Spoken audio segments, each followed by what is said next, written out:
Hey,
Corey, how are you doing?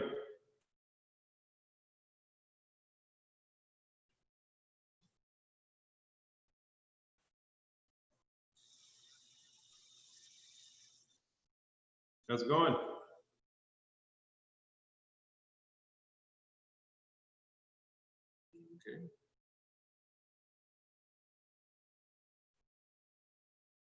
We're going to wait a few minutes for some more people to join. There's quite a few that are going to be joining.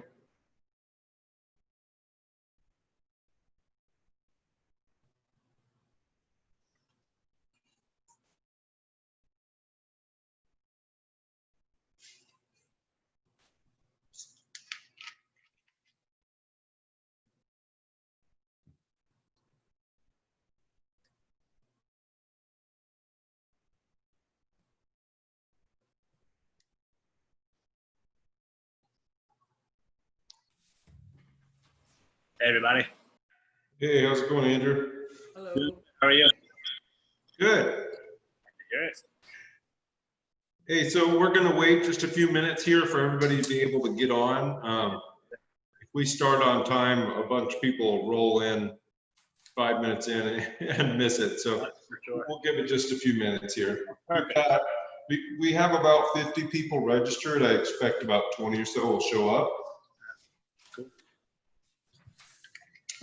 Sorry if it's dark where I am, guys. It's a property I just picked up, and it only has one light fixture in the room I'm in. So Where's it located? it's in Austin, Texas, actually. Oh, you're not even in the cities. Okay. Yeah. So it's a duplex. I guess if we could go through it real quick while we're waiting for everybody to start. Yeah, sure. Duplex, it's in really rough shape. The living room, it's all vinyl tile, which doesn't look great, and I would like to replace here shortly, and we're working on getting that done. It's all vinyl tile, central AC, 3 bedrooms and 1 bath, and of course the bathroom's not in fantastic shape. That's going to be another thing we're working on. Not really sure if I'm gonna do anything but clean the shower and replace the fixtures at this point. The plan initially was to tile it, but I'm thinking we might not. We might just do a new surround. I like the cavalier approach. The guy bought it. I'm not yet sure what I'm going to do with it. Yeah. Not your first. Well, the costs add up a lot when you start to put subway tile or something in there. Yeah. And that looks great, but there's maintenance involved in that too. So the new shower surround would actually look really good. This is the first bedroom. We're going to replace the flooring in here too. It's really old vinyl. This is the second bedroom. It's in pretty rough shape. What I liked about this property was the price I was able to pick it up for, the fact that it had separated yards, so each tenant gets their own yard, and the potential value of the property after rehab. It was worth a little more than I paid for it right off the bat. It appraised for about 14 grand more, but it'll be worth a lot more here later when all this is finished. So another bedroom. Oddly enough, this is tile. There's no tile in the rest of the whole property. There's just this vinyl tile here. And the kitchen here is in pretty rough shape. It needs to be just completely torn out. Yeah. Well, I guess I was wrong. There is tile in other places. It's just on the counter and really cracked up and broken. Tonight, I'm gonna replace the locks and make sure that those are all changed out and just get it cleaned out a little bit so people can come in here and work and not feel just disgusting. Yeah. When they come in here. I don't want anybody coming into work and feeling nasty. So you don't have to do all the sweat equity. You don't have to do it yourself.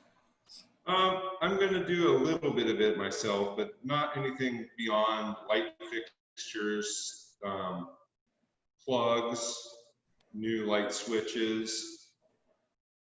Yeah, nothing crazy. Nice.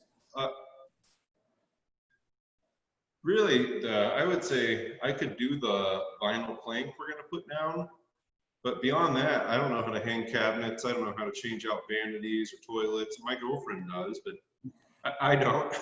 So, That's awesome.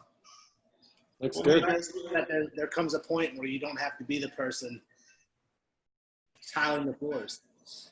yeah, absolutely. And I think it's all your strategy. Let's take another minute here. How about everybody go and introduce themselves real quick and talk about why they're interested in multifamily real estate and if you've done a deal or what you're looking to do with your first deal. So whoever wants to go first.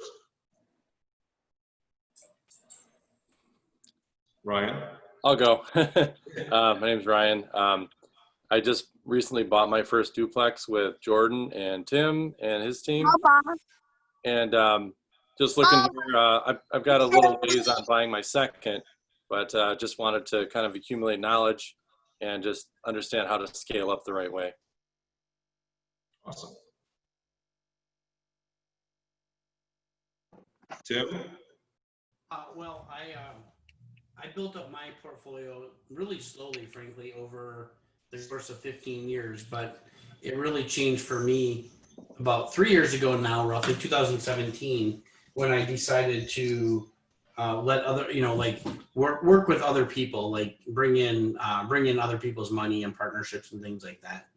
And I kind of just changed my focus and really hit strides. So we had 20 units that we owned individually, me and my wife at one point. We sold off a bunch of those and bought into some apartment buildings in Louisville, Kentucky. We're now partial owners of those buildings. So depending on how you do the count, technically speaking, we have like 207 units, but if you kind of do the math behind those 200 units, we own, 24% to one and like 12% to the other. So we own like 36 to 40 units of those 40. Still more than 20. Yeah. What's that? That's still more than 20. Yeah, it is. And we still have 7 in the Twin Cities. Nice. Hi, my name is Nonye. So I'm just kind of starting out, and I started just going through the process of educating myself. And I came across this webinar on a Bigger Pocket yesterday and decided to sign up. Yet to do my first deal, I would like to actually start with an owner-occupied investment as my first one. So that's kind of why I'm interested in the webinar. Awesome. And that's where what I'm in right now will be that once it's fixed up a little bit. Mm-hmm. Yeah, I'm in the Twin Cities and actually live in the suburb of Minneapolis, currently renting there. So I would kind of, as a family, we're looking for something that we can do on an occupied investment. Yeah. Awesome.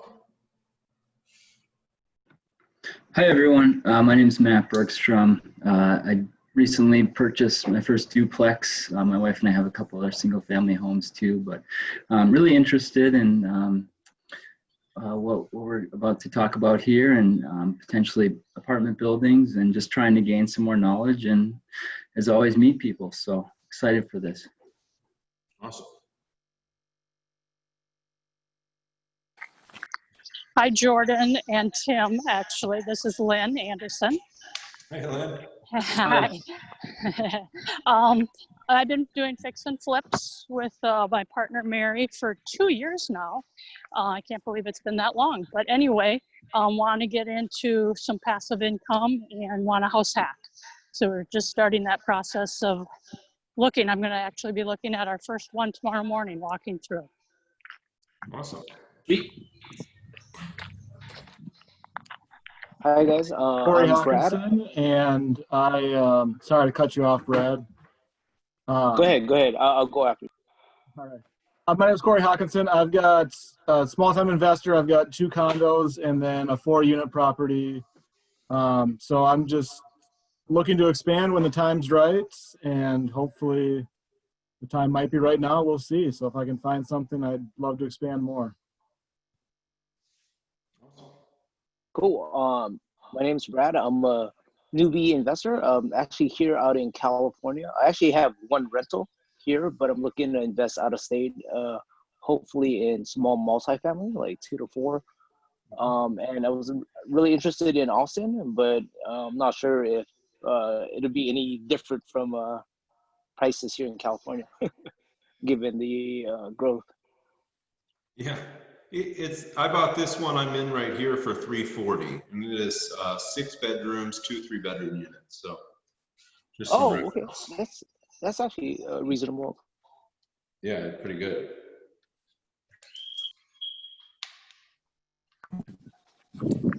People just pop in and introduce themselves? Yeah, go ahead whenever you're ready. Okay, well, thank you for putting it together, Jordan. I'm Vlad, and I'm looking for buying maybe 4, maybe up to 8 units. Just looking for now. I only have a couple of single family. You may think this is not a newbie, and this is who I am. I'm just here to learn and hear from you. How is your experience going about this? Thank you for putting this together, and appreciate you having me here. Absolutely. Thanks for coming. I can go next. Hi, I'm Ali. I'm new to real estate investment, and currently I'm working with Jordan and his team, Adam, who is not here on the call now, on my first duplex purchase. So I have an accepted offer, and we are working on the financing, and hopefully we can close in August. So depending on how this one goes, I may be looking at purchasing another duplex or multifamily in this year, and then go from there. All right.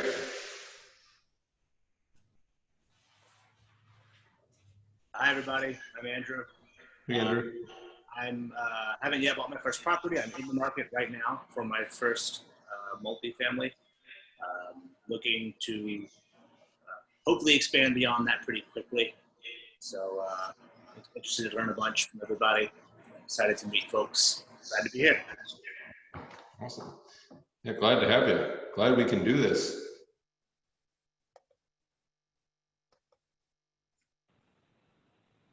Hi, I'm Brendan Nagel.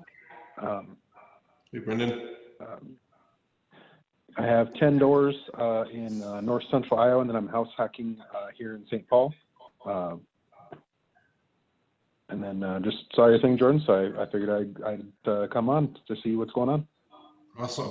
Good to see you. Hey, Jordan.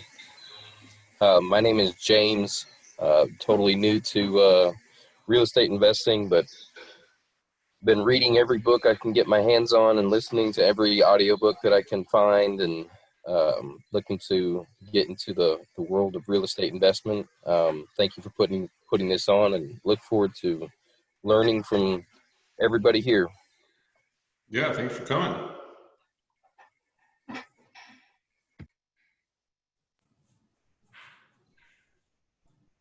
All right, do we have any more people that need to jump on and introduce themselves or want to? You absolutely don't have to if you don't want to, so you can just hang back and listen if that's your speed, and that's totally okay.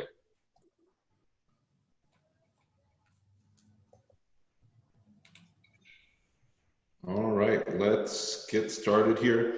So today we're going to talk about how to buy small apartment buildings. And I would also classify, I think you could apply this to anything under, let's say, 20 units.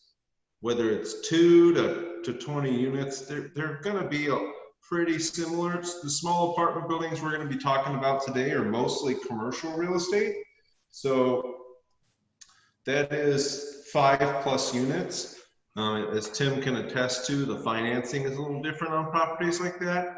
But to be real honest, the operations aren't so different than a 4 unit. So 4 to 8 units or 10 units even, you're not going to be that much different. You can add on a little bit of complexity when you've got more units in one building, but they're not too different. And then we can also touch on house hacking too, which is how I got started and what I'm still doing too. So my name's Jordan Moorhead. I own a real estate team both here in Austin and in Minneapolis, St. Paul, where I lived for about 9.5 years. I started house hacking in Minneapolis in 2016 and bought a duplex in Northeast Minneapolis for $182,000, believe it or not. Fixed it up, held on to it for 2.5 years, and actually sold it for $327,000. So that helped me speed up my buying process quite a bit. Like everybody else, or most everybody else, I don't just have a bunch of cash lying around that I can invest. So I've made cash to invest in properties by fixing up properties, holding on to them for a few years and selling them. This property I have here in Austin, I paid $341 for it. I expect to spend between $40 and $50 on the rehabs. It's a pretty big rehab. And I think I'll sell it for about $450 or more in a few years when I choose to sell it. That's not my goal. I'm a buy and hold investor. I own 22 units currently. 4 of them are here in Austin and 18 of them are in Louisville, Kentucky. I don't own anything in Minneapolis anymore, but I'm absolutely open to the opportunity. And like everybody else, I am ready to buy if the opportunity comes along. So having a real estate team there, we're on it all the time. If I see something that I think is interesting, there's no reason I wouldn't buy it. But now to how to buy small apartment buildings here. So this is the first small apartment building that I bought in 2017. It's 3215 Kimmons Drive in Louisville, Kentucky. It's a 6-unit building, and it was owner financed with 15% down. So owner financing is where the seller owns the property 100% outright. The terms are really wide open. They can ask for 10 to 40% down. It doesn't matter. I've seen 50% down on seller finance properties, but you can really negotiate the terms. So it's pretty sweet. It can be a good way to get in for less. At the time, I didn't have 25% or 20% even. I had like 14.5%. I had to borrow a couple extra bucks to make up the difference to get to 15%. I bought it through a real estate agent, which in this case is my father, who's a real estate agent in Louisville. It was fully occupied when I bought it. The rents were a little low, but they weren't tremendously low, and it needed some rehab to get the rents up. So fully occupied, no vacancy, no fixing it up and getting the rents up immediately. I didn't get it operating real well for about a year. So it took a little bit of time, but because I didn't have much money, that was good because it cash flowed while I had it, and I put that money right back into it. To hit that point, I don't recommend doing that. From doing it and seeing what kind of a pickle it can put you in, I really recommend trying to have some rehab funds up front or have a loan to cover them. And Tim can talk about those loans here later, but I think that's a huge deal if you don't have your capital expense budget right up front. So this property I'm in right now, I've got the money to fix it up. I'm going to fix it up as soon as next week. I'm going to start working on it. Or not me, but contractors are going to come in here. So I'm not going to sit with lower rents for a long time, which I did with this property right here. And that's been my biggest mistake, is not having capital expense budget up front, but it's what I had to do to get into it. And I don't encourage you to do it, but I think if it's the only way you can do it, sometimes it's not the absolute worst thing you can do, as long as you have some sort of liquid funds, whether it be credit line or something to cover repairs that might come up.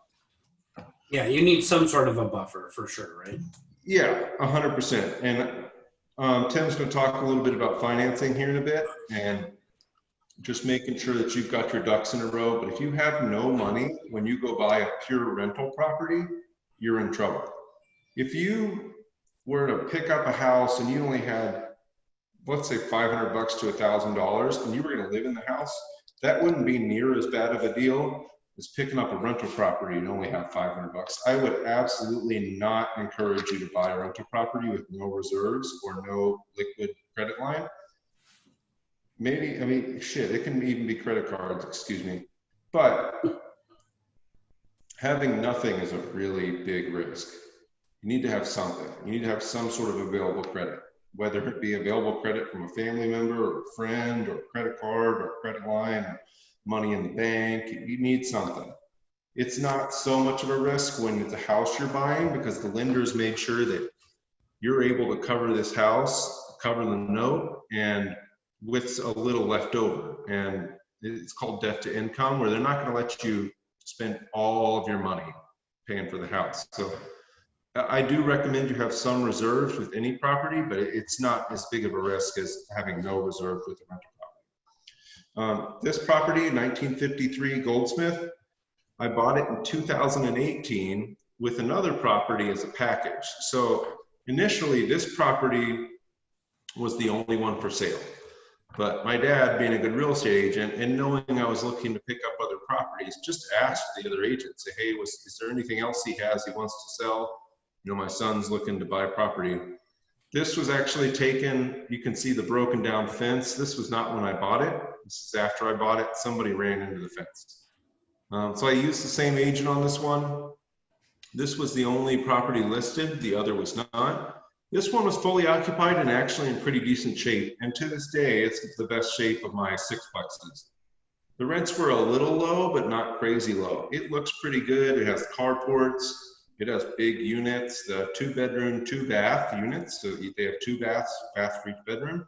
They rent for about $800, which if you're in Minneapolis or Austin, that's crazy low. But in Louisville, that's not at all. 1 bedrooms rent for $650. All of these properties are identical, so it's pretty easy to figure out the cash flow. The 2-bedroom, 2 baths, we now rent for $800. And the 1-bedroom, 1 baths, we rent for $650. There's 4 2-bedroom, 2 baths in each property and 2 1-bedroom, 1 baths. And they're big size, lots of storage, 2 sliding doors in each unit. It's a pretty nice thing. I mean, the location is a Class C location, so if this were in a nicer location, those rents would actually be a lot higher. Building number 2, this one was not currently for sale. The same owner as Goldsmith. The reason it wasn't currently for sale is it had severe deferred maintenance. One unit had a tremendous amount of water damage. It was just full of mold. another story on that unit is we had planned to take maybe 2 months to fix it up, but we brought in one handyman to do the job. It was a big job.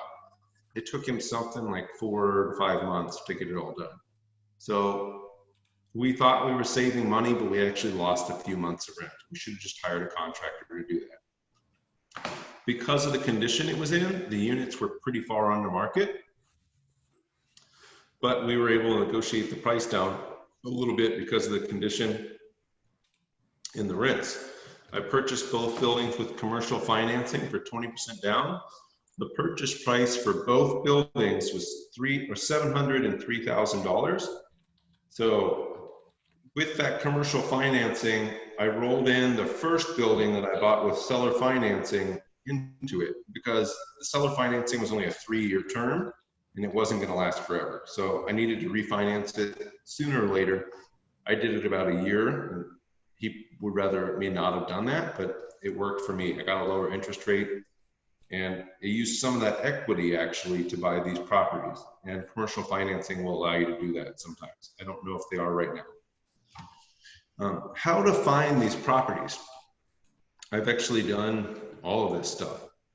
I bought all those properties through residential agents, or commercial agents will sometimes have access to properties like that, but smaller properties that may be under 20 units, a lot of the times the people that own those have come up just the same way all of us start. They bought a 2-unit, then they bought a 4-unit, then they bought an 8-unit or something, and they're going to go right back to that residential agent they bought those properties with to sell them most of the time. So residential agents can be a good resource for finding properties under 20 units. Another strategy that works is mailing owners. I mailed my neighbor on one of these buildings and just said, hey, I own 3 buildings on the street here. I see that you own the identical building next door. Would you like to sell? And he happened to be looking to sell. I didn't have the money at the time, so my dad picked it up and he still owns that property. Probably the most important way to find off-market properties, in my experience and opinion, is through relationships. So if you keep relationships with people around properties that you own, or just relationships with other investors, at some point in time when people are looking to sell, they're going to think about you if you're in constant contact with them. And I think that's a really great way to find off-market properties. That's how I actually sold Tim an off-market duplex. Was that last year, Tim? Yes, it was. June, roughly early June last year. Yeah, it was through a relationship. It was through my accountant, actually. So he knew that I was always looking for multifamily properties, and when his cousin hit him up and said, hey, I'm looking to sell my property, what are the tax ramifications of this? It came straight to me. So make sure you keep relationships with people. Just keep in touch with them. Quarterly calls to people who you know may have multifamily properties and just checking in on them can go a long way.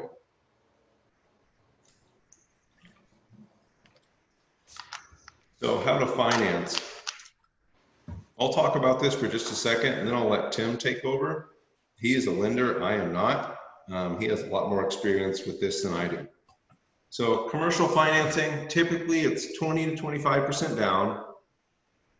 It's not like Fannie Mae or Freddie Mac financing where you go out and buy a house and it's a 30-year term. That you can negotiate the term. It's anywhere from 5 to 10 years usually, sometimes more, sometimes less. That means that at the end of your term, your 5 to 10 year term, a balloon is due. But it may be amortized over 15 to 30 years. So it might be set out like you're paying a 30-year loan, but come year 5, the loan is due. Pretty commonly, I see that they're 20 or 25-year amortization and 5 to 7 year terms on smaller properties like this. Other ways to finance, a lot of people own these things outright. You'd be surprised how many people do. We just sold a property where a guy owned it outright.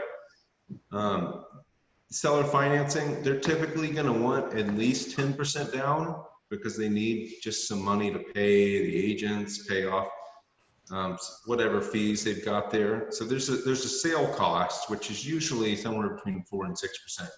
So they're going to need at least 10% down. But there is no standard with seller financing. they might want up to 30 or even 50% down. I was actually shocked recently when I was looking at a property and the owner wanted 50% down payment. I actually, one yesterday, I was talking to a lady, she wanted 300,000 down on a $450,000 property because her note was 300,000. She was willing to carry the other 150, but she needs to pay off her note. So really what I'm trying to get at is seller financing, there's no rules. It's whatever you can work out with the seller. 3 to 10 year terms are typical, but I've seen as low as 1 and as high as 30. So it's whatever you can negotiate. There is no rules. When you're going to banks, banks look at you and the property as compared to residential, where it's mostly you. I think there's misconceptions with commercial where people think they just look at the property. Tim can attest to that's not the case. If you have terrible credit and you have a terrible payment history and you don't have any money, that they're absolutely not going to loan you. But it is more favorable as far as they're only looking at the property for a lot of it. You know, Tim, what'd you say? It's a 70-30?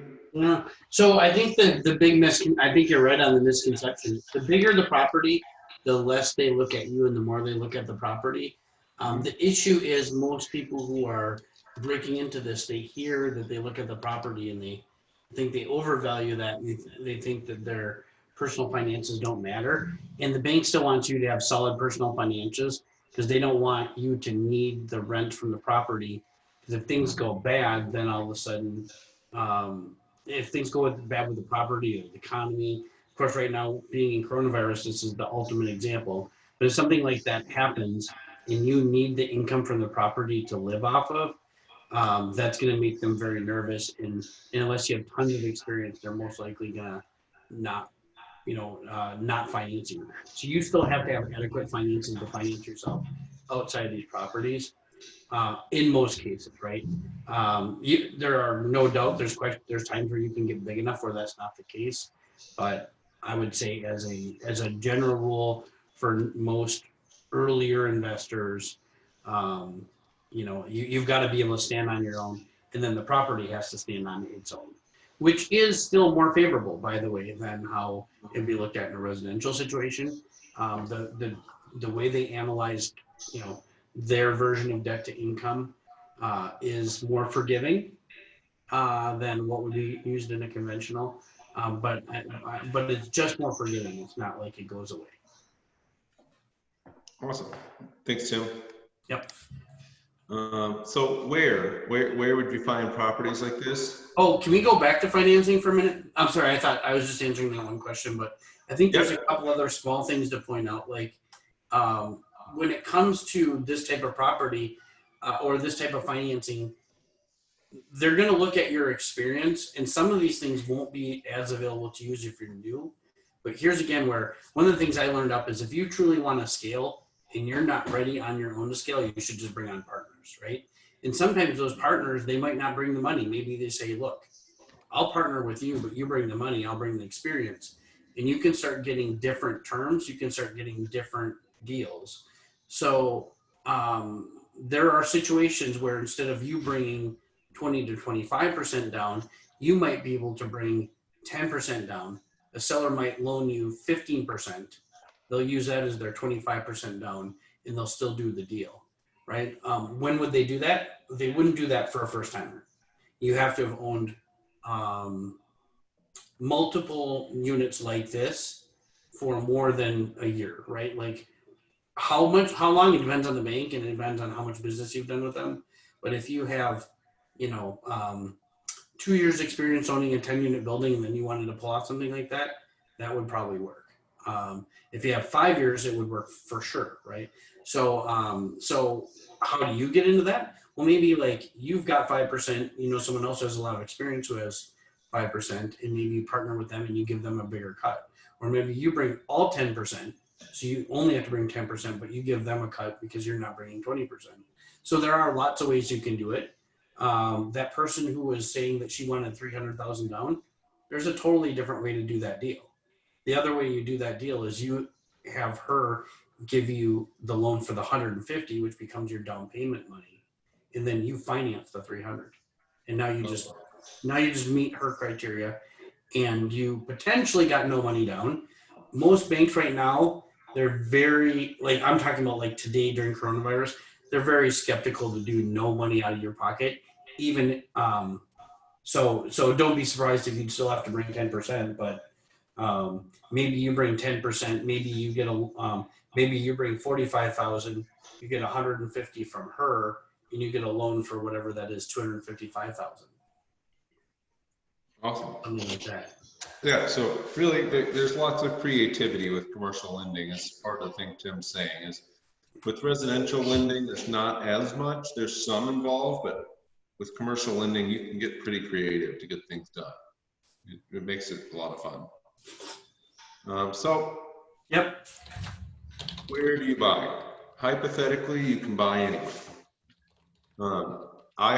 Personally, this is my personal opinion, I recommend buying places you know or have some experience with, or know somebody that there needs to be some connection to it. So the reason I buy in Louisville when I live in Austin, Texas, and lived in Minneapolis, Minnesota is I'm from Louisville.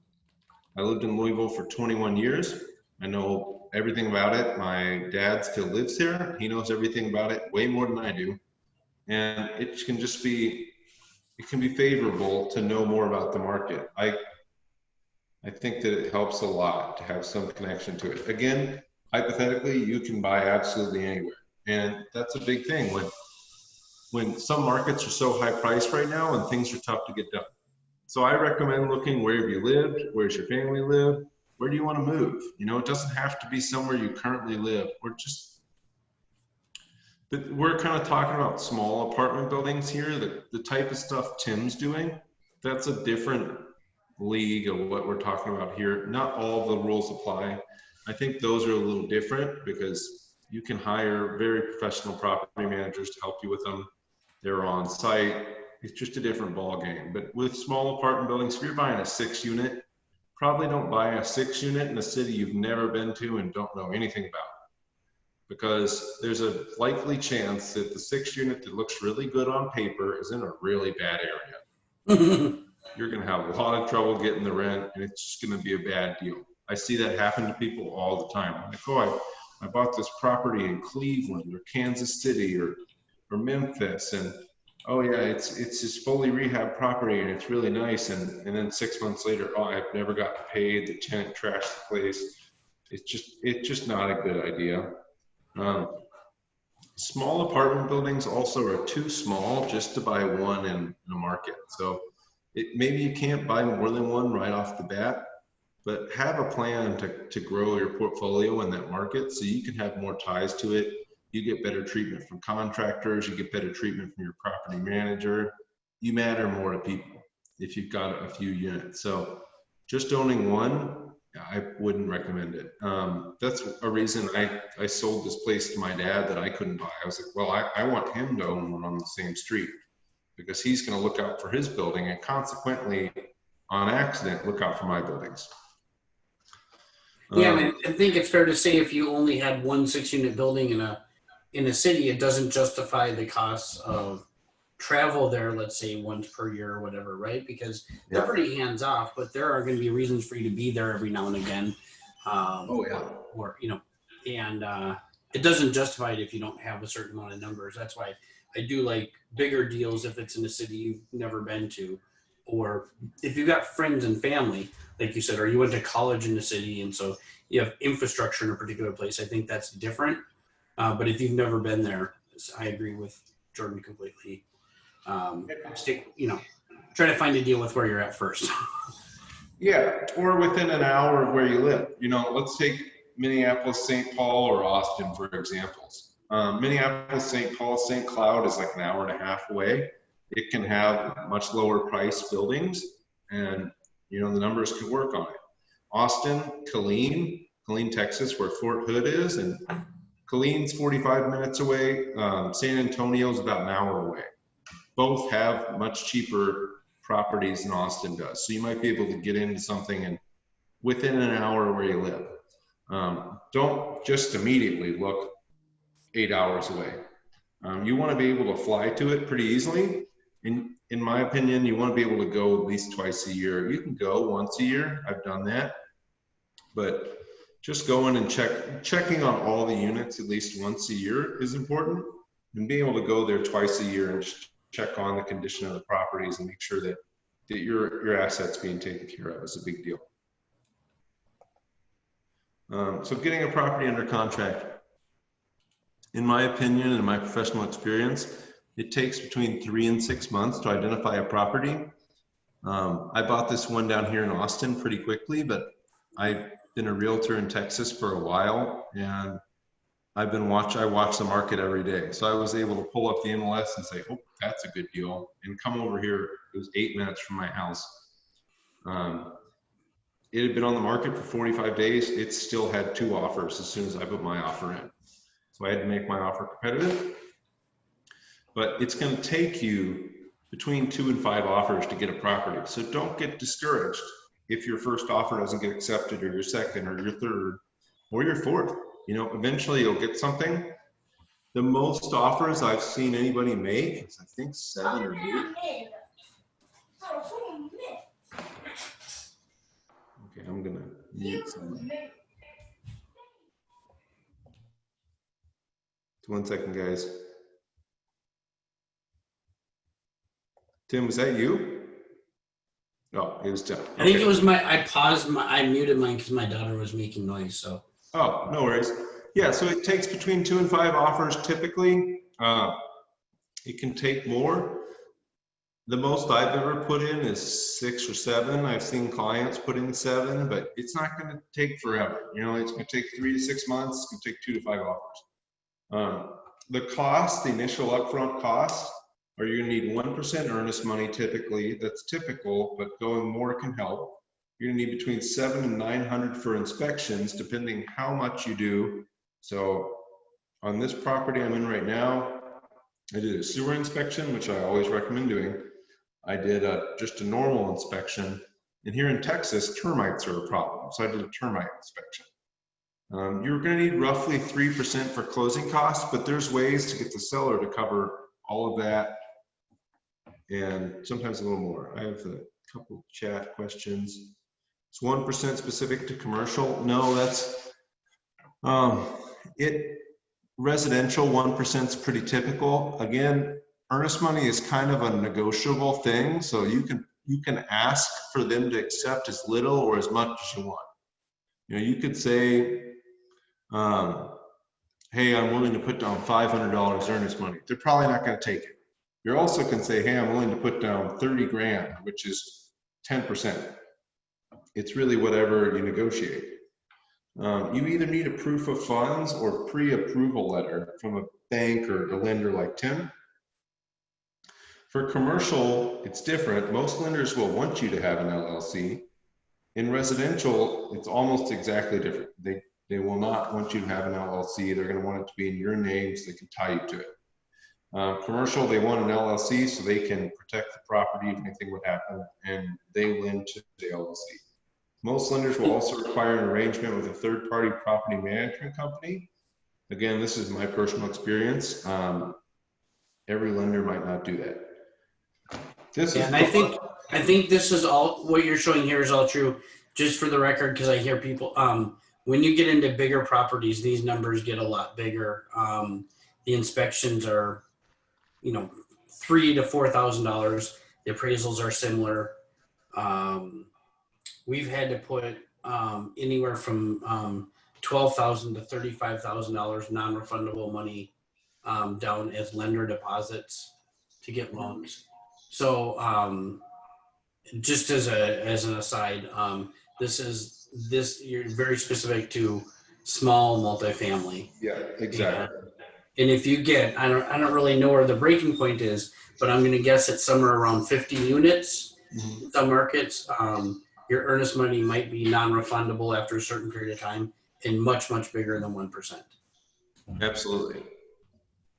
Yeah, so picking a property manager, like Tim said, this is kind of an interesting spot. There's tons of property managers that do smaller properties, whether it be 1 to 4 units. There's also bigger property management companies that may manage 30 or 50 plus units, and they actually put somebody on the property. With these 6 to, let's say, 5 to 20 unit apartment buildings, it's a different asset to manage. You really want to find somebody that has experience with this type of asset. I've had a tremendous amount of trouble with property managers, and I finally got a good one. I think it's 3 or 4 property managers in. And again, I've been doing this since 2017, so not a long time. You want to find somebody that has experience with this asset. You absolutely want to get referrals here, or just talk to a bunch of them, interview a lot of them, get referrals from them for people that they've worked with. This is really important. This is somebody that's running your business. You don't want to find somebody that's not good at running your business, because you're not going to make money. You want to figure out how they're structured. They'll need more attention than a single family due to the number of units. Single families are just really, up to 4 units is considered residential, 5 plus is commercial.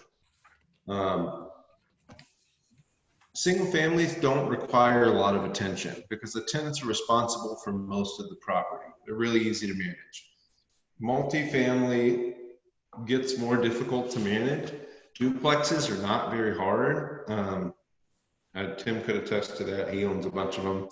I own a few of them. It's just really not too hard. 6 units, or let's say 5 plus, it starts to get a little more difficult.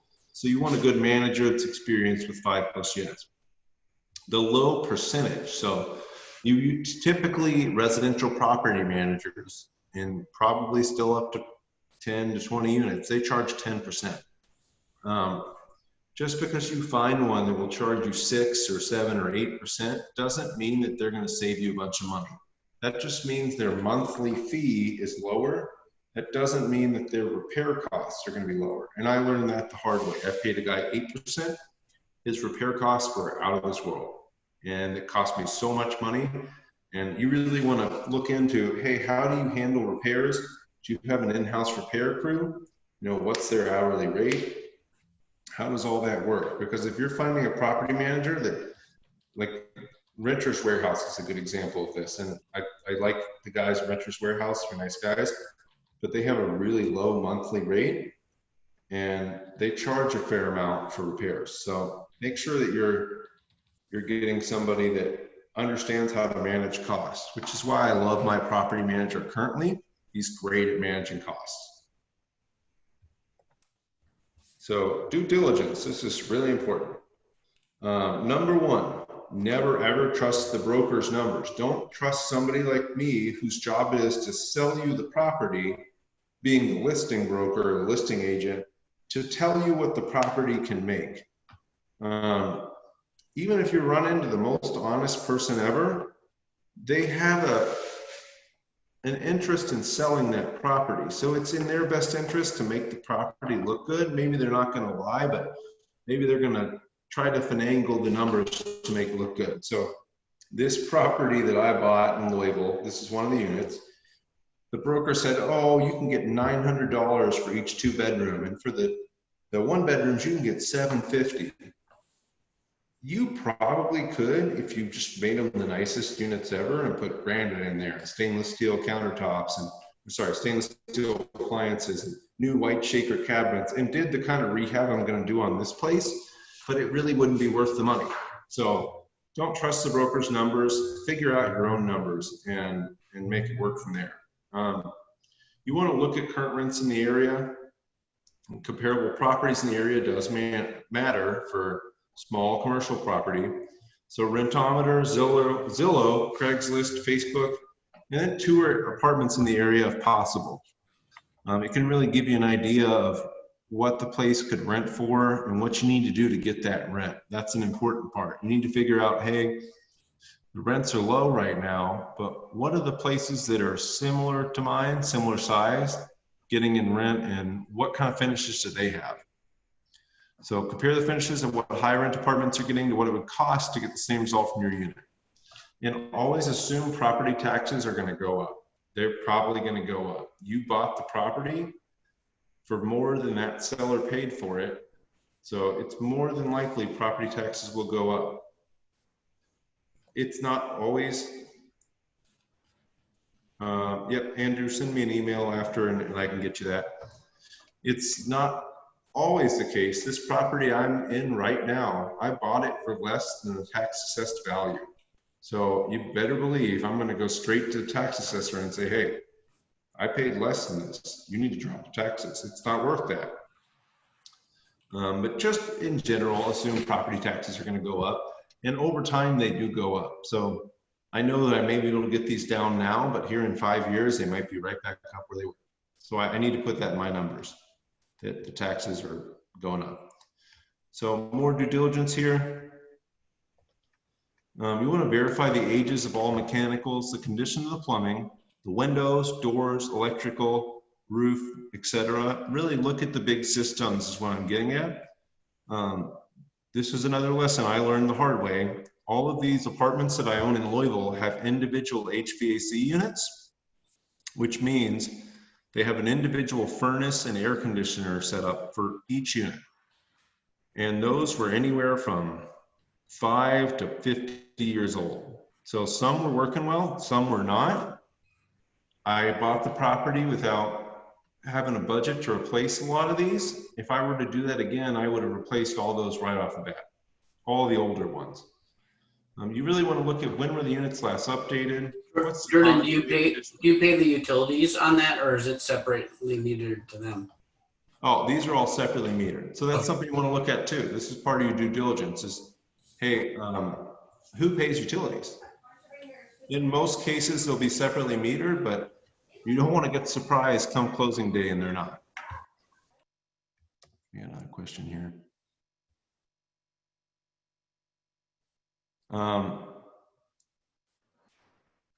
I hire people to do everything. The only thing I do is sell real estate personally. Okay. Yeah, what we run into is not being sure it's worth the risk because we don't know enough about the property or about what repairs cost and such to do the math, right? To know if it's worth that risk. Well, you want to get quotes for fixing up anything. You rely on an inspector and yourself to do due diligence, and then you rely on professionals to give you quotes to fix the issues. So that's why due diligence is so important, because if you don't know what needs to be fixed, you can't get quotes for it and you can't roll that into your numbers.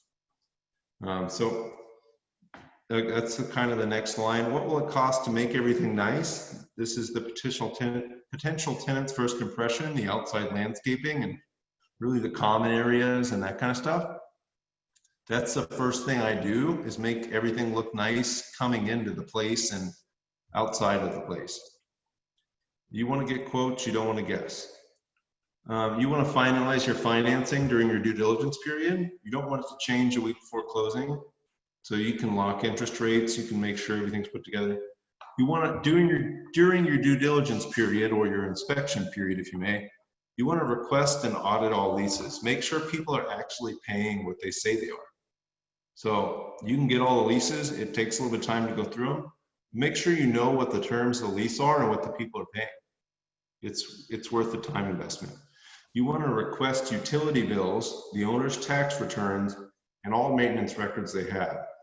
Don't be surprised if they don't have good maintenance records. On smaller buildings, a lot of these are mom and pop investors, and it's a very good likelihood they don't keep good records. So don't be too surprised there. And if I may, that can be very impactful to your financing. I've seen deals turned down because the bank didn't have good enough feel for the owner's finances and couldn't determine whether the property was okay, right? Remember that where they pay attention to the property more than the person. Actually, on a duplex very recently, we almost had that happen. The property was managed so poorly, and we're talking during COVID, they almost turned it down because the buyer was perfect. Stellar, excellent buyer, lots of cash, lots of everything, but they didn't like the property so much that they weren't sure that it could be turned around. And they knew that it was under rented, but they're like, when can you evict people? We don't know. And you're a great borrower, but you don't necessarily have the money to, to pay all these rents that people stop paying. So that is a big factor in your financing, and it's a bigger factor right now. So when you get to the closing period, the takeover, when you close on the property, before you close on the property, make sure your property manager gets the payment and contact info for all the tenants. Make sure they've got all that information. It should be in the leases, but make sure you've got a phone number and an email for everybody. Start with the common area rehab to make sure your current tenants know that under new management, that understand that new management and the ownership is turning things around. I always do that with everywhere. I fix up the yard right away, and then I fix up the entryway to everything right away. So they understand, hey, you know, this person's going to take care of me, so I should pay them rent.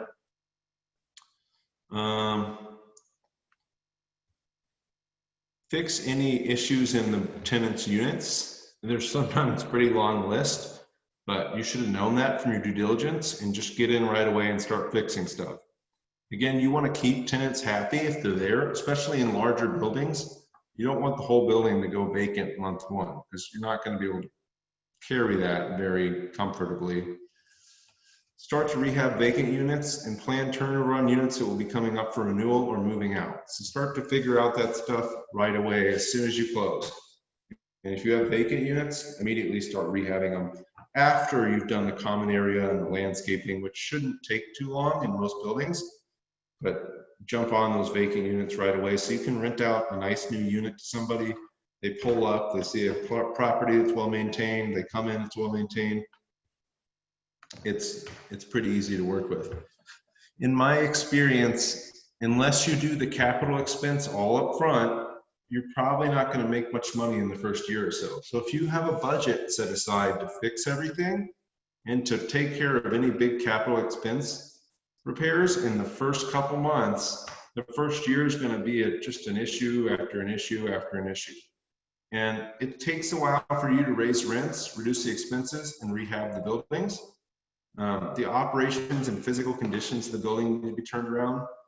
I can't say this enough. Rehabbing out of cash flow is not the prudent choice. You should try to get most of the issues corrected ASAP so it doesn't affect your bottom line going forward, especially if you're bringing other investors in with you. So if you've promised Uncle Dave that he's going to make 8% on his money and 10 months in you haven't made any money because you're still fixing stuff that's broken that you didn't have a budget for, Uncle Dave is probably not going to be real happy at Christmas. So make sure your stuff's together there. This is the biggest lesson that I've personally learned the hard way over and over with small apartment buildings.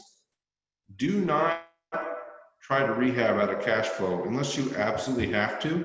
And like Tim said, you have more than enough money to take care of your personal life. You don't need to touch the cash flow from this. And you've got a little left over to throw into this if needed. So big deal. Make sure you've got your finances right before you go into buying apartment buildings, because small apartment buildings in particular can be cared for very poorly. And that's why they can be good deals. But you just open up a rabbit hole of issues and take bad issues. Sorry, this is something I was hoping to do, but we need a real estate. Sorry, but,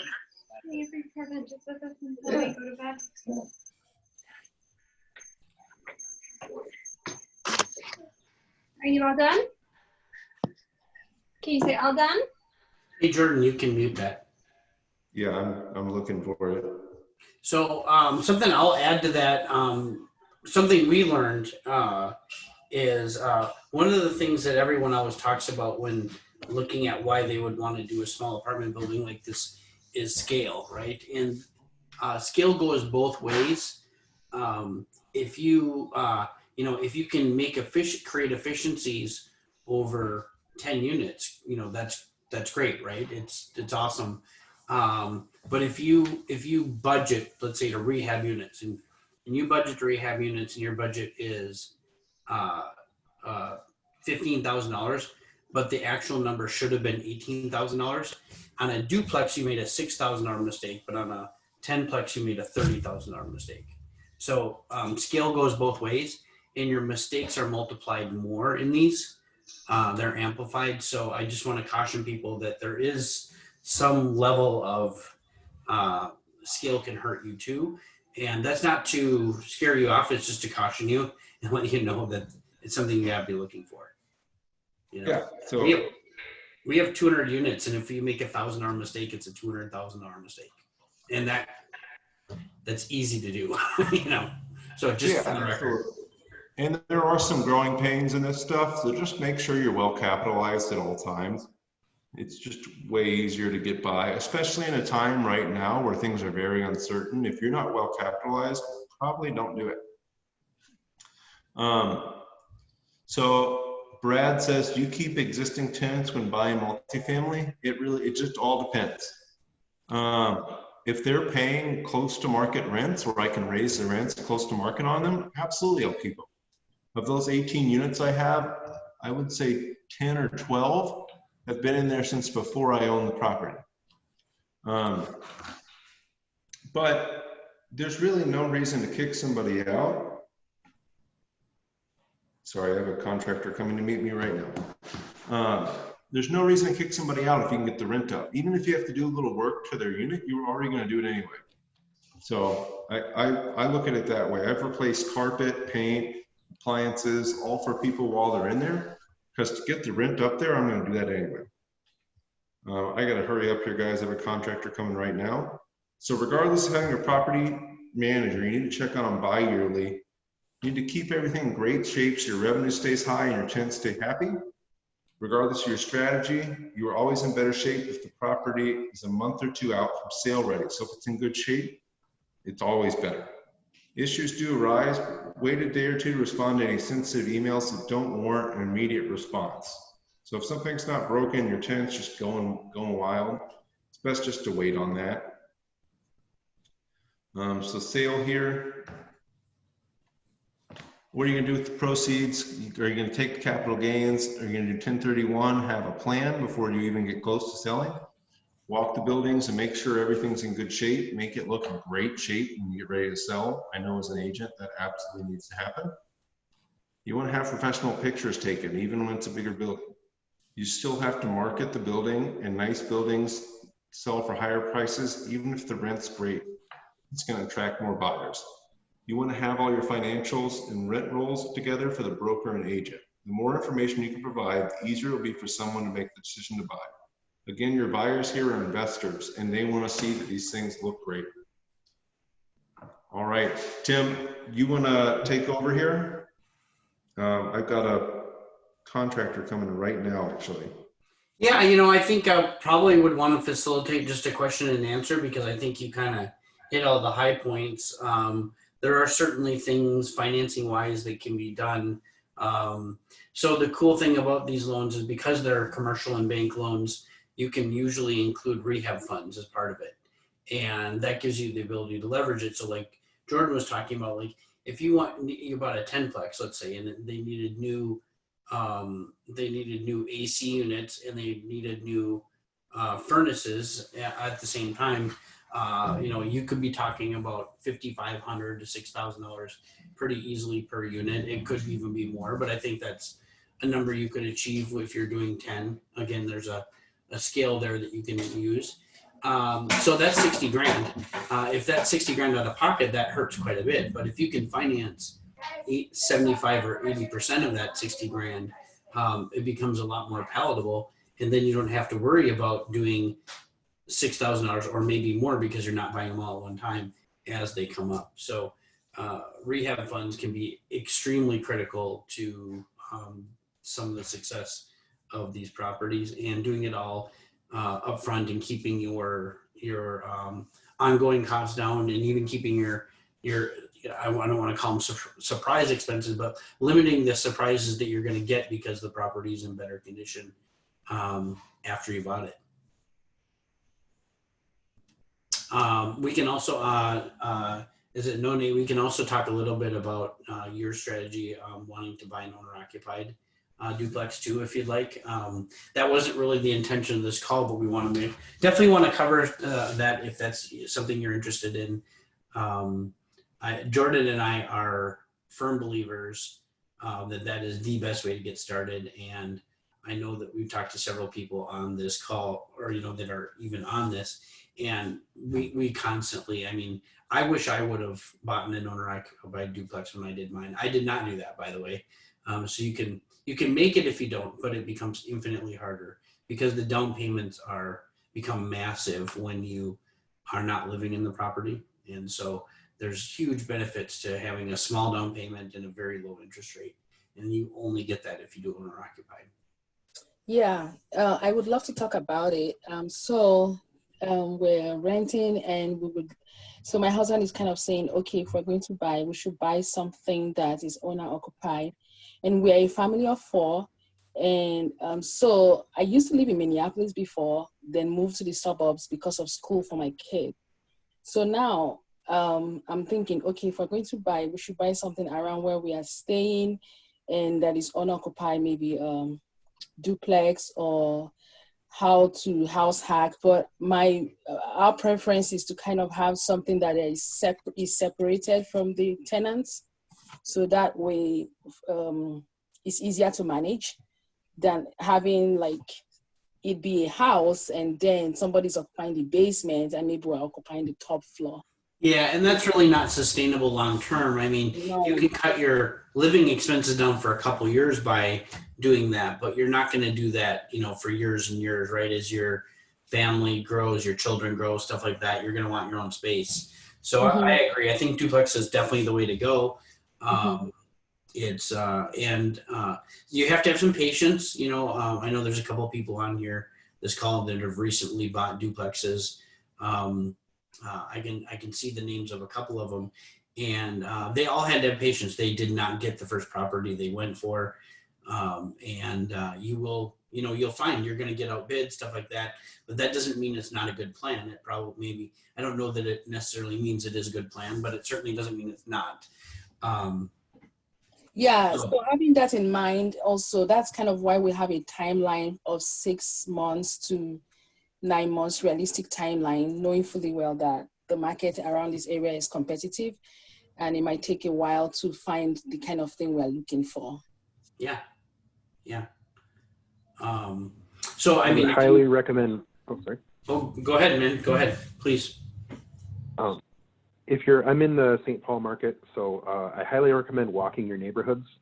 You'll find, once you find neighborhoods that you like that fit your school district, if that's the circles on the Google Maps that you're finding, but once you walk the neighborhood, you'll find houses and units that will make sense for you, and then you can look closer, because you don't want to be searching the MLS, because, or I shouldn't say that, it's very competitive finding something on the MLS, but if you're writing a letter or if you're talking to an owner where you're the first person that says, hey, I'd like to buy this, will you sell it to me? That puts you you're the one buyer rather than, all the real estate agents looking for all their investors and everything else. It gets a little less competitive.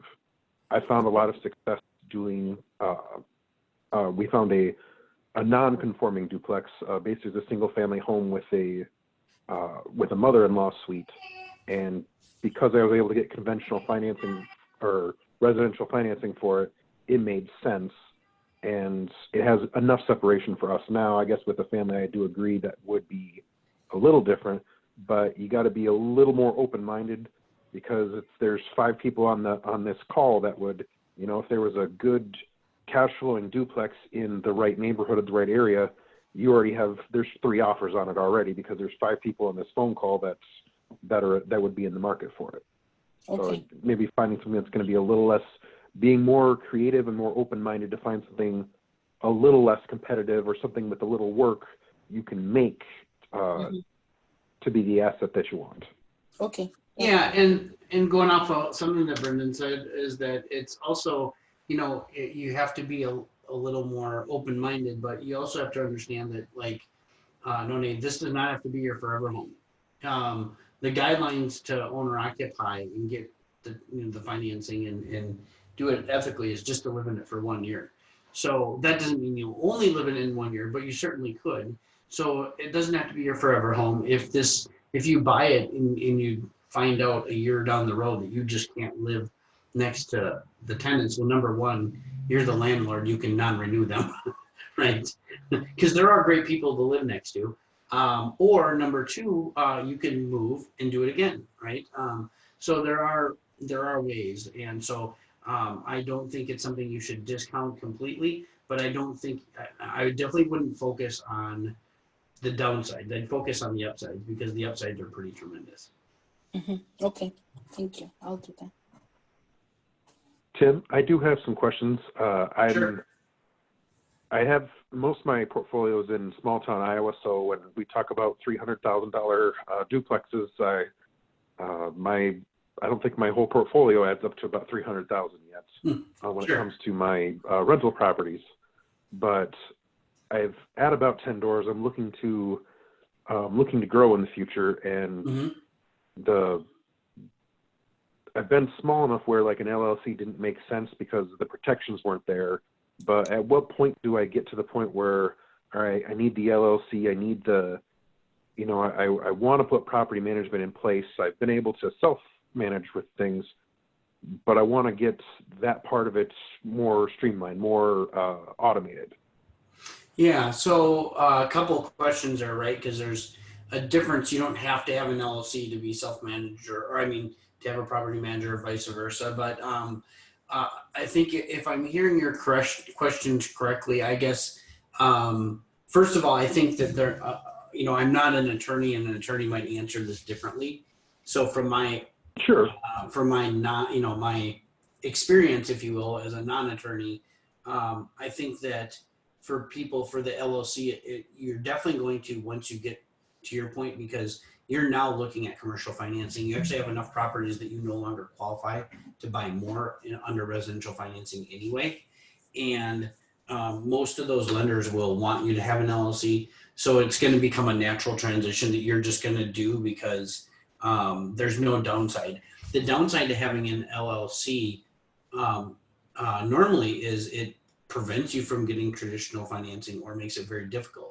But now that you no longer qualify for that financing type, I don't think you need to worry about that anymore. There are a couple other downsides to LLCs, by the way. They do increase some of your costs. They can increase everything from your insurance costs to your legal costs, to your tax preparation and some other things.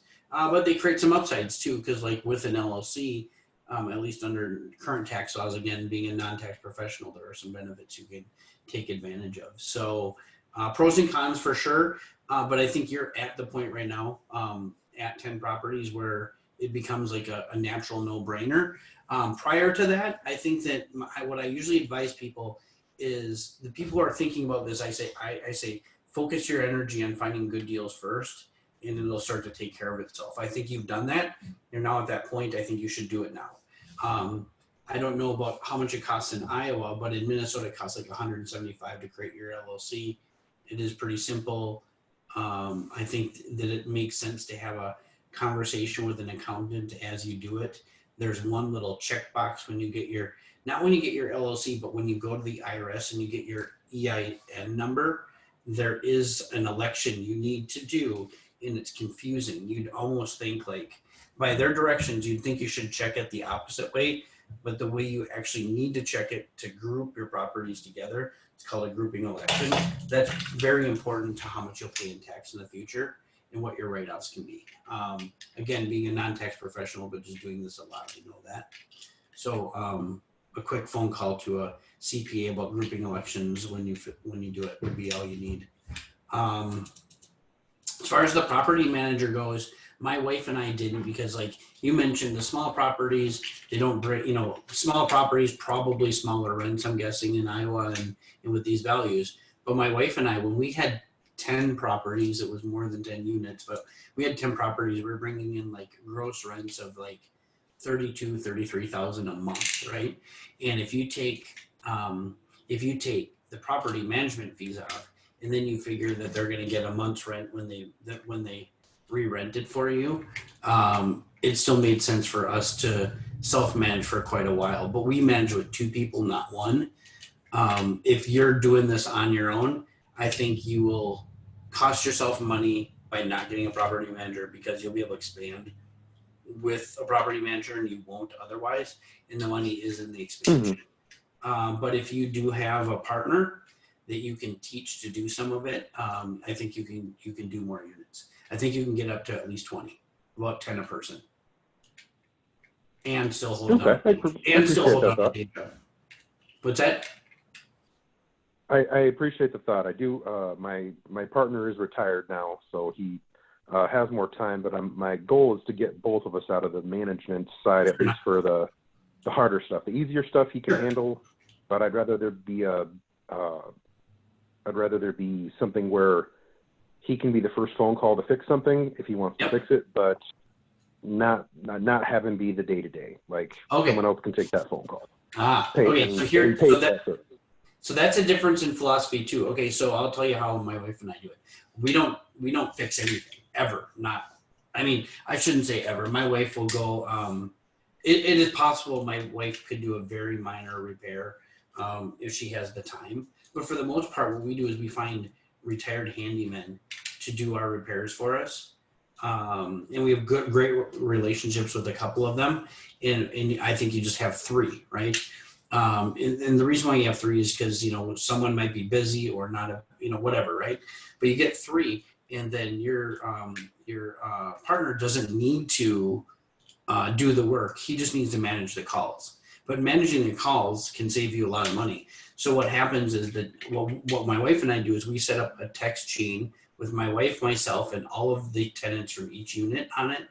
And then when they have a problem, they text us, hey, the heat's out, right? And then we say, okay, we might ask a couple of questions, but when it's all said and done, we just take that text, we hard press it, we hit forward, we forward it to our go-to handyman, and we say this is from unit whatever XYZ, right? Like we have we tell him what unit it's from, and he just says, sometimes he says I can be there in 15 minutes, other times it's 2 hours, but they're retired and frankly they're bored. I think our handymen love it when we give them a job. They're usually there within a couple hours because they are twiddling their thumbs otherwise. So that's how we do that. We do our own showings again because like booking people, showing people, that's big money. That's at the rents that we're charging, that's a couple $1,000s per unit, and they're usually pretty easy to rent because we keep them in good condition. So we do all of that. We set up our own leases and do the lease signings, but we do it digitally, right? So I create the lease, I throw it into DocuSign, I do a video explaining the lease to the tenants, I send them the video and an unsigned lease for them to preview, and then we send them the DocuSign and say, once you're comfortable with the lease and you've watched the video, go ahead and sign. If you have any questions, call me, right? So I don't meet with anyone face-to-face when it comes to the lease signing. And it's quick and easy. We have a digital rent collection. We don't accept checks. We don't accept money orders, all that stuff. And all those things, if you can get some systems around it, you can streamline things and you can manage more properties. I appreciate the help on that. The automation side of it is, for me, is how I think I'll be able to grow next.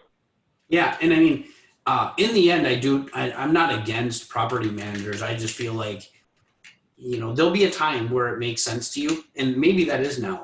But financially speaking, for us, we hadn't got to the point where it wasn't worth it. My wife's income was at the time low enough that it made sense for her to do that work. Again, you're in a different spot. Maybe it's not financially worth it. Maybe you just go, we don't need the money that bad. Let's just have someone else do it. That's fine, right? But for us, it wasn't at that point. We were still growing, and we wanted that money for growth. But if you want to talk, I don't want to depend. I don't know how much value people are getting. So like, if you do want to take it offline and just set a meeting with me, I'd be willing to talk about it more. Oh, yeah, definitely. You still have the office in St. Paul, right? I do, yeah, but I'm not actually. I understand it'd be online right now. I guess. Yeah. We're closed right now, but yep. Yeah. But we could do that. If you don't have my contact info, I'll just put my email in the chat right now. If you email me, we can set a meeting, and that's true of anyone else on the call if you want to do that. Any other questions? Tim, I have a question about portfolio loans. You mentioned that you can include the rehab costs into the loan. I wanted to know how you estimate the rehab cost. So can you just request any amount for the rehab cost? And is there any way that the lenders check after the fact? I mean, after you do the rehab, do they check how much it has costed you? Yeah. So how I usually do it is I do have a couple contractors that will give me quotes when I'm in the period of purchasing the property, and that's really helpful. That's kind of come from being in the business a while. It's kind of difficult to get contractors to look at places because, you know, for them to come out and spend a bunch of time looking at it and then putting numbers together for you and then not get the business is a pretty big drain on them. But I do have people who do that. So for me, that's very easy. Not very easy. I shouldn't say that.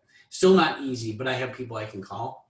So I try to get bids from them. I've also done enough work where I can kind of get very, very, very rough numbers. And I'm talking like, you know, I know if something's a $10,000 job, a $20,000 job, or a $40,000 job, right? So super rough numbers I can even start with to know if it even makes sense to call a contractor. So I'll do that first, right? I'll look at it and I'll say, well, this is, you know, this is like our other rehab. So we know that this is going to be whatever, $25,000 a unit or thereabouts. So I know I'm looking roughly at 50,000. I can run my numbers at 50. Does it make sense to go further? If it does, then I can get a contractor. In the end, if a lender is going to borrow you money for contractor work or for rehab work, they're going to want to know, one, how much it's going to be and what the plan is. And they do,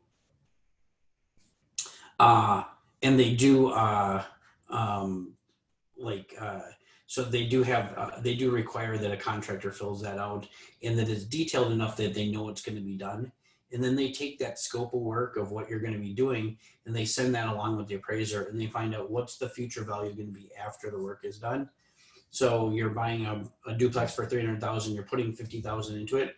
Is it going to be worth $350,000 or is it going to be worth more? If it's going to be worth at least $350,000, they're going to be willing to loan you that. If you're putting $50,000 in, but it's only going to be worth $330,000, they wouldn't only lend you $30,000 of the rehab. You know, I mean, that's not exactly how they do the math, but you get the point. They wouldn't give you the full 50. Is really the point. And then when it comes to actually doing it, they either will send the money direct to the contractor when the work has been completed, and they verify the work's completed by sending the appraiser back out or someone from the bank. It kind of depends on the scale of the property, how much work's being done, how close the bank physically is to the property. Usually they'll send the appraiser, but occasionally they'll send a banker out. And they'll just have the banker go out and verify that the work was completed. That combined with either an invoice from the contractor, will get the invoice paid, or if you've paid it, because sometimes the contractor will require that you pay before the bank is going to send the payment. If you can prove you paid it with a canceled check, then they'll reimburse you. And sometimes it's a combination of both. Like, for example, I might put $10,000 down for materials on a project because they need some money to get going. They'll complete the project, and let's say it's a $20,000 project. I'll get a check back from my $10,000, and the contractor will get a check direct to them for their remaining $10,000. Okay, great, thank you. Yep. Any other questions?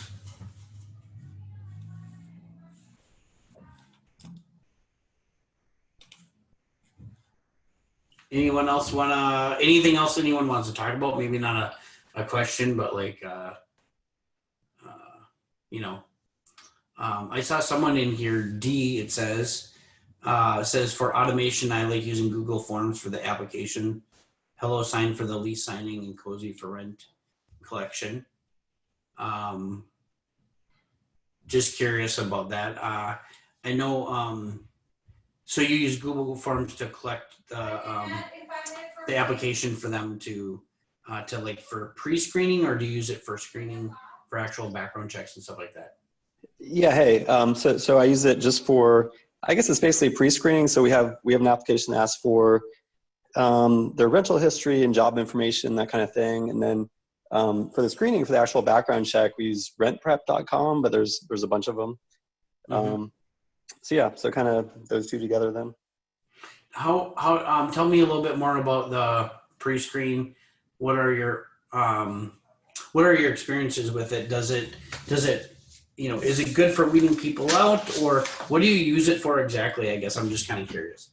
So, well, I should say, so I don't actually do it as pre-screen. I do it as part of the actual application process. So, okay.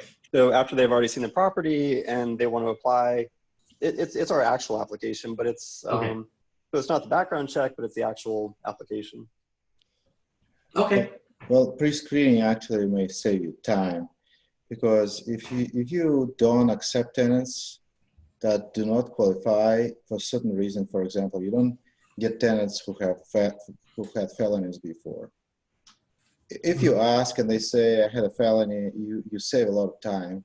You don't do background check, you don't do other checks, you just say, okay, well, thank you, maybe it's not for you. Yeah, yeah, I know a lot of people do pre-screening. So what I do is when they're talking to us about the property, we mention that we do a background check, we do a credit check, and we're going to check your employment and all this stuff. And they tend to kind of self-screen themselves out as just what's kind of worked for me. But yeah, I think doing a pre-screening application is a good idea also, sure. Yeah, so it makes sense because you just say, it's going to be an official screening and background check, but it costs $40 or whatever you pay for that company.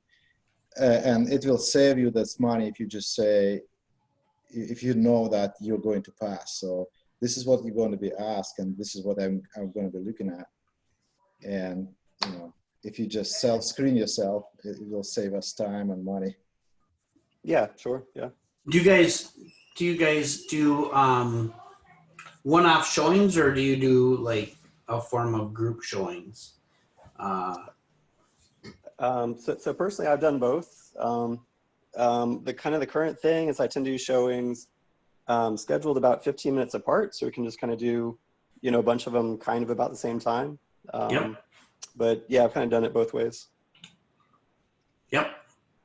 Well, so what we do, I'll just tell everyone, and if some of you have heard this before, but what we've been doing for years, we had to modify it because of COVID, but we would do an open house, but treat it like it was an individual showing. So we would give everyone a set time. It's just there would be five to or so groups scheduled at each individual time. So we would schedule like 5 groups at 6 p.m., another 5 groups at 6:15, and another 5 at 6:30.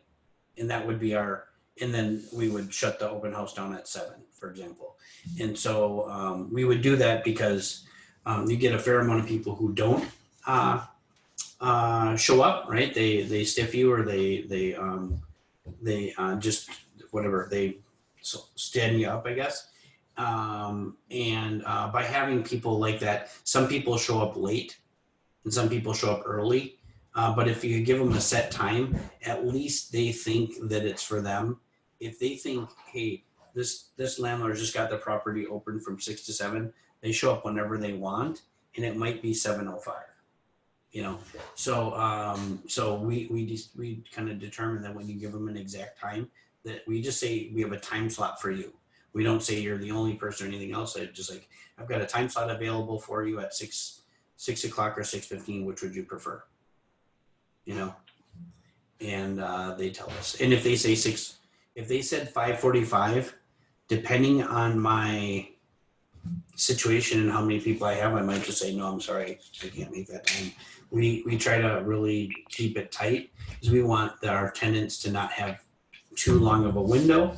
And frankly, we usually have properties that receive so much attention that we don't need to cater to the tenant, to people right now. And that might change, but as of now, we try to keep it quick and easy.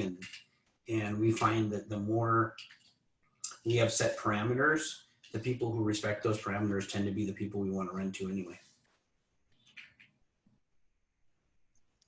Thank you. I'm curious why Jordan mentioned that he went out of Minneapolis market for multifamily. Do you have an idea? And what kind of deals he's looking for? If he's saying I'm open, but he's kind of mentioning he's not really actively looking. It's funny because Jordan and I spend a lot of time and talk a lot, and we never talked about that specifically.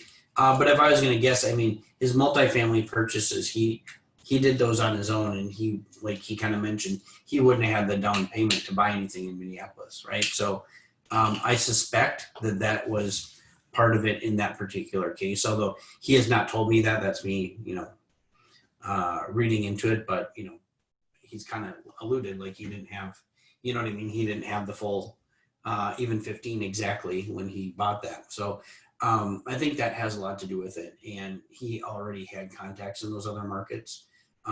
Now his current property, the reason why he's doing it there is because that's where he lives. And if you're going to house hack, you can only do that where you live. If he lived in Minneapolis, he would be house hacking there. And I know that he was actually planning on house hacking in Minneapolis about a year ago, but just some life circumstances didn't make it possible. So, that's about all I can say on that. It's all I know for sure anyway.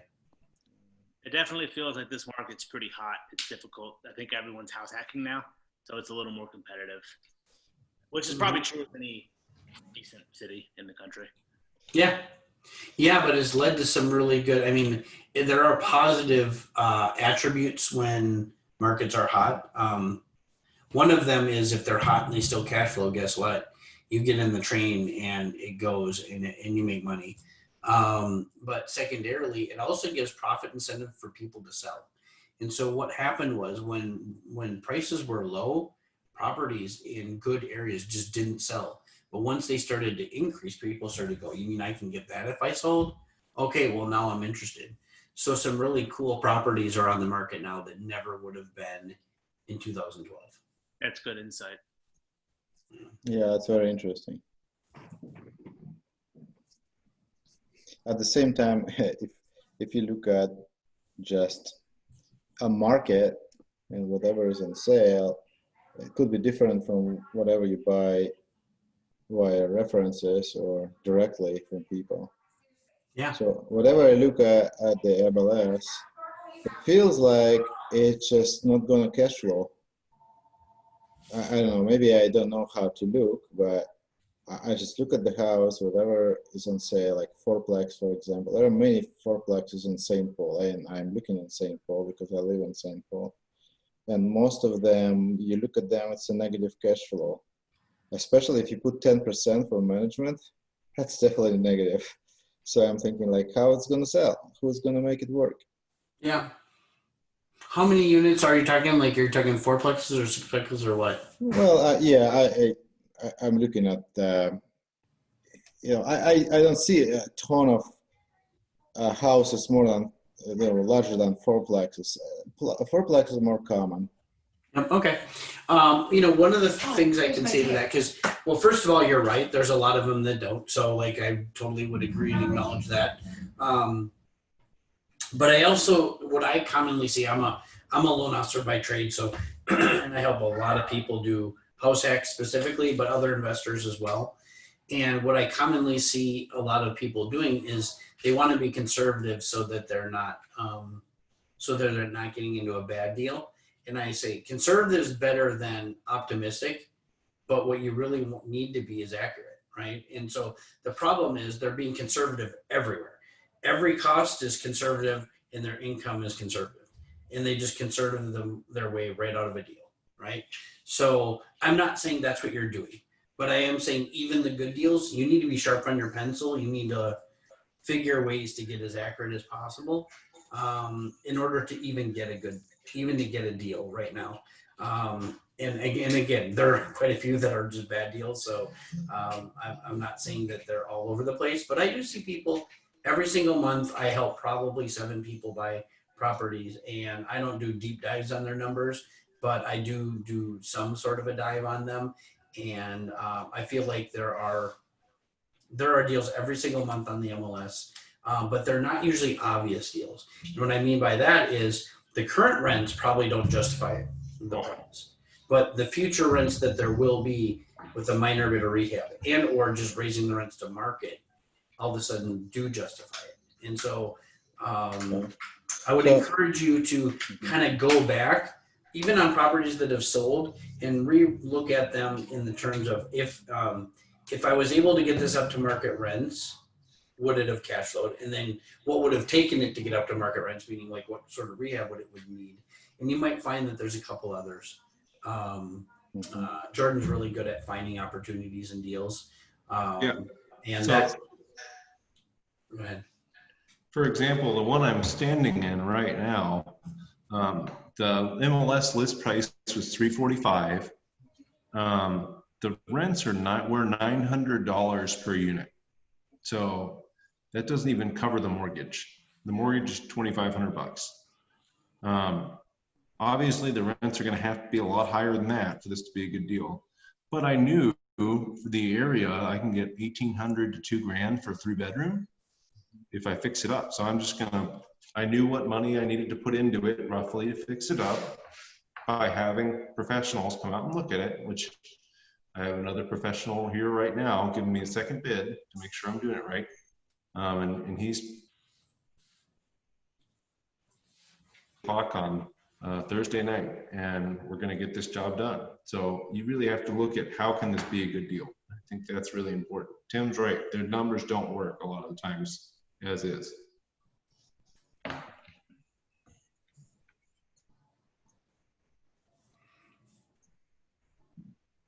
Any other comments, questions, anything like that, topics? So Tim, thank you very much for saying that. Actually, this is probably what is going on, that I'm looking at the deal and I'm not realizing that it's a good deal and I'm being too conservative. It's most likely what's going on. And that's inexperience, of course.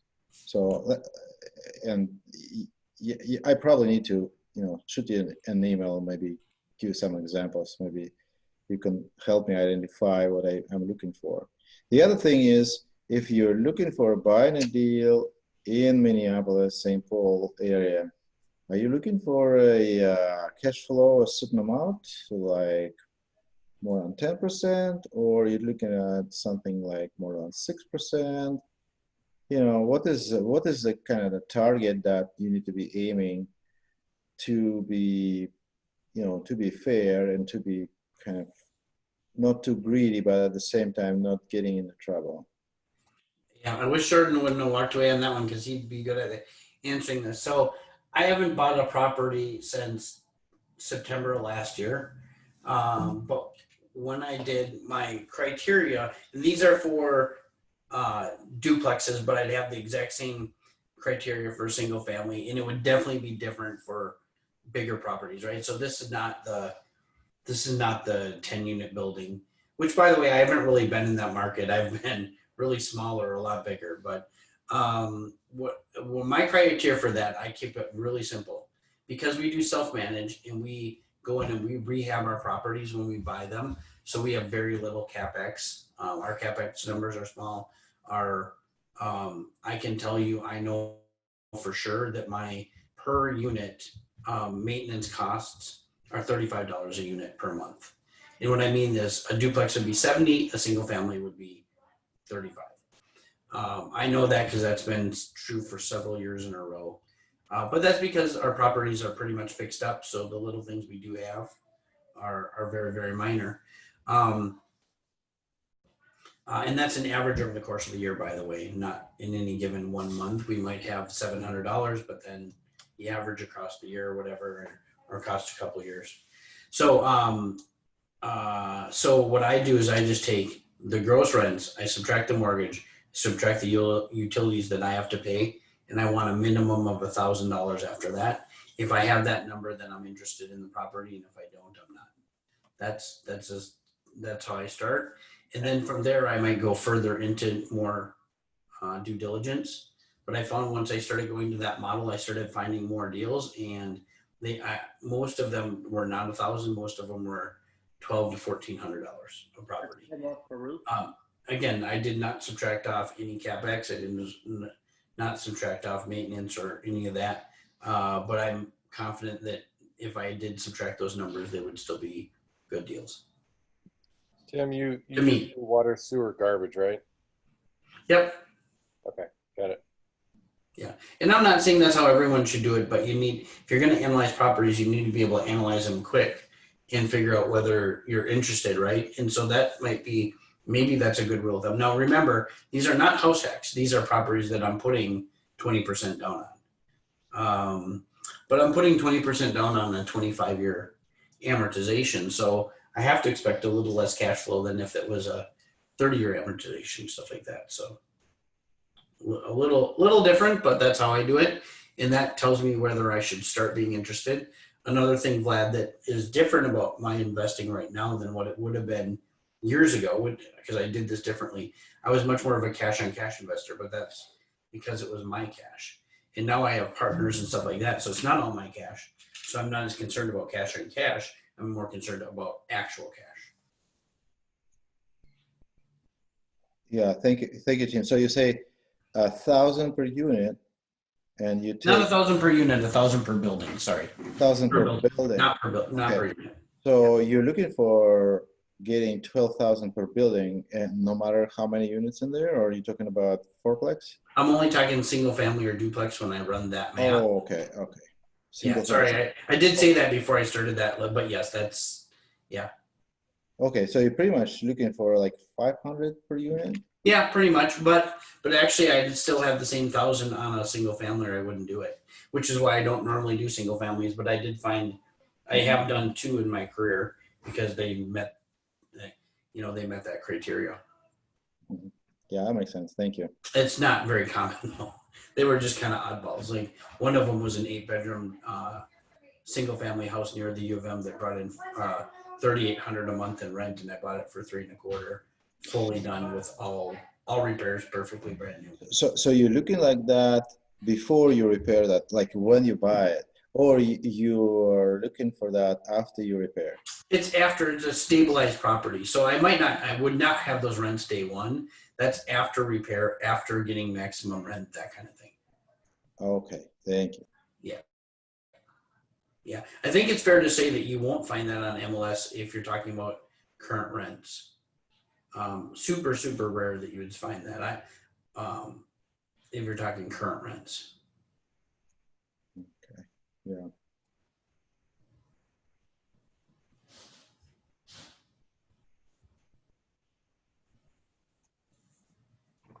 So when you say that you won't find that on the MLS,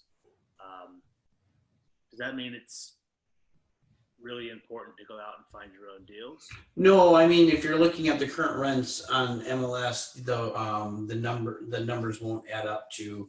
You won't be able to get that math to work.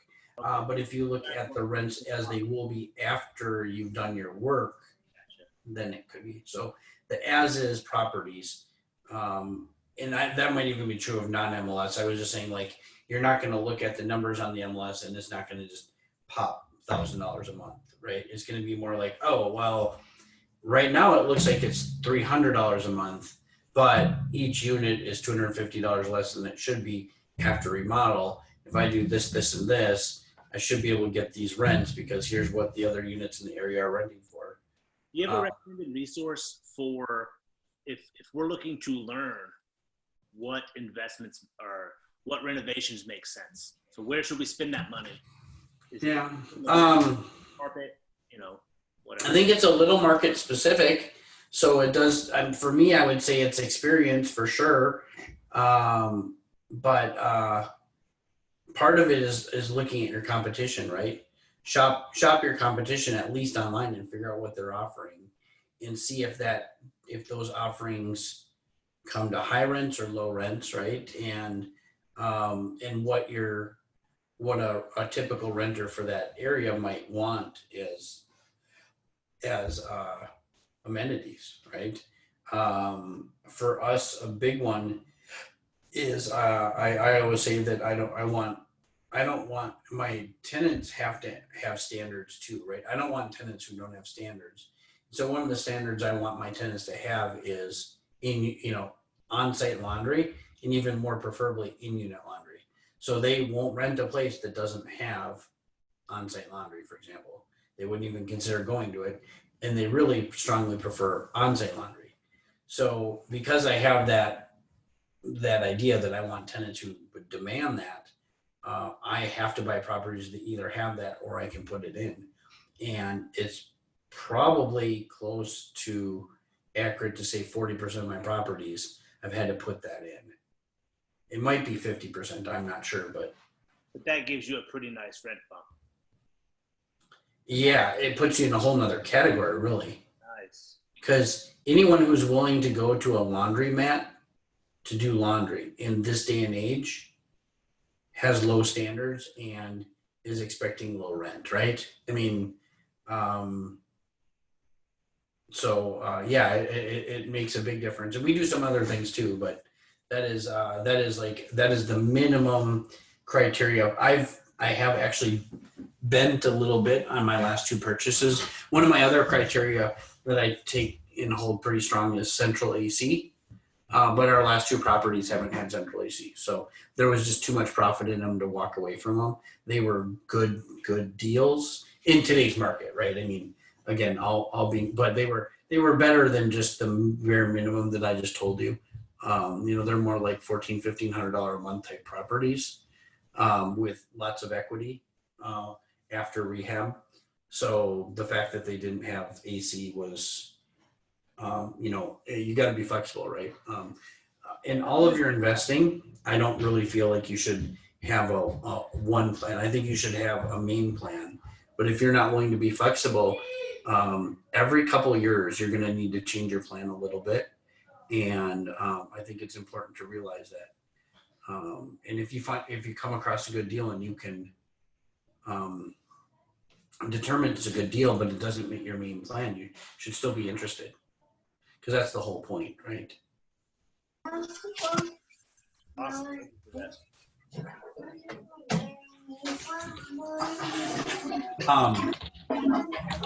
I tell you what, everyone, it is kind of late. I just got back from a very long trip about 12 minutes before this started. I